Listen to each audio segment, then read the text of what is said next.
Okay, susunod po natin na consonant. Okay, tapos na tayo kay T or D. Tuloy natin. Kay.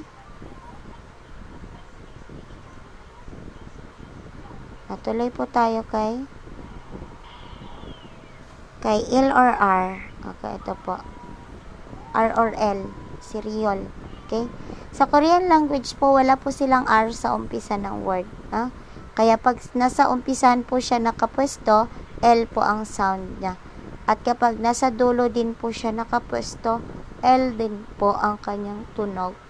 So, ibig sabihin, kapag nasa unahan ng word, at kapag nasa dulo, matik po ang kanyang tunog ay L.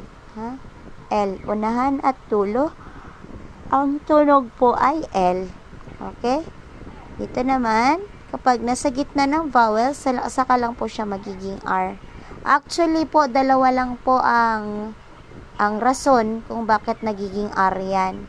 Kapag nasa gitna ng vowels at kapag followed by H, no?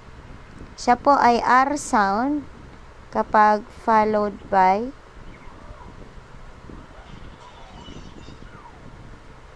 lang po.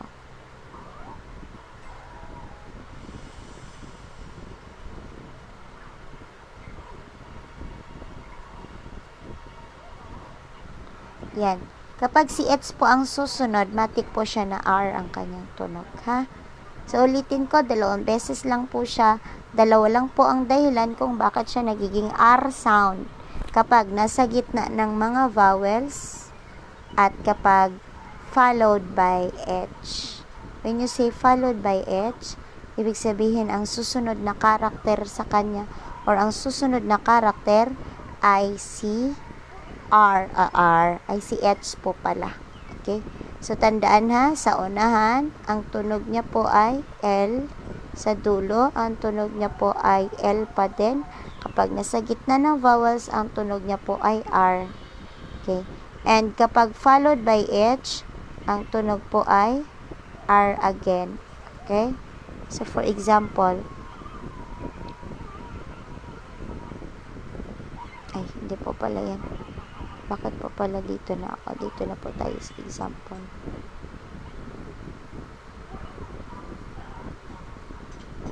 For example, la.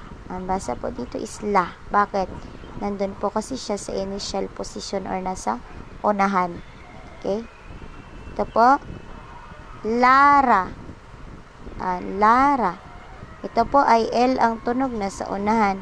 Ito po ay R ang tunog na sa gitna ng dalawang vowels. So, that is why naging Lara. Next. Nara. Nara. So, R pa rin ang tunog niya kasi nasa gitna ng vowels.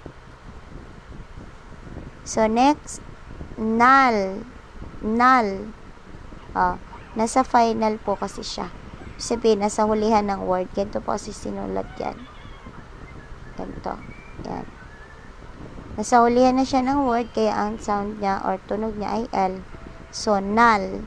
Next, ito po, nore. Nure. Nasa gitna po siya ng dalawang vowels.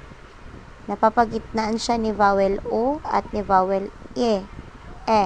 Kaya po, ang tunog niya ay R. So, that is why siya ay naging nore. Okay. Ibang usapan naman po kapag same character po ang magkakasunuran. For example, itong consonant, ito pong word na ito. So, ang tunog po nilang dalawa ay L lang po. Double L, no? Talla. Pag binasa yan, talla. Double L po ha kapag magkasunuran na parihong or magkaparihong character. Talla. Double L. So, next, talida. Ito din po. Talida. Kasi po, same po na karakter magkasunod. Ayan po, kung nakikita ninyo. Ito po yung isa, at ito po yung isa. So, magkasunod po sila.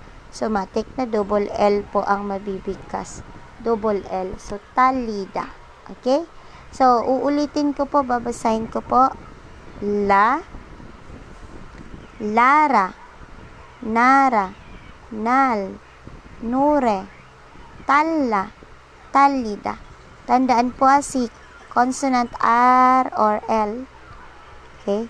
Pag nasa bungad po siya nakapwesto or sa unahan po ang kanyang pwesto at sa dulo ang pwesto niya, ang sound niya po ay L. Kapag ang pwesto niya po ay nasa gitna ng mga vowels, ang sound niya po ay R. Kapag magkasunod po sila, no? Same po character magkasunod, ang sound po ay double L. Okay. So, bigyan ko po kayo ng example ng followed by H. Ito po. For example, Iron. Pag binasa po ito, this is Iron. Bakit po?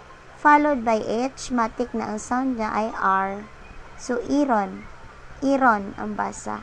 So, si Iron po ay 70. Iron. Followed by H, matik ang tunog ay R. Tatandaan niyo po yan.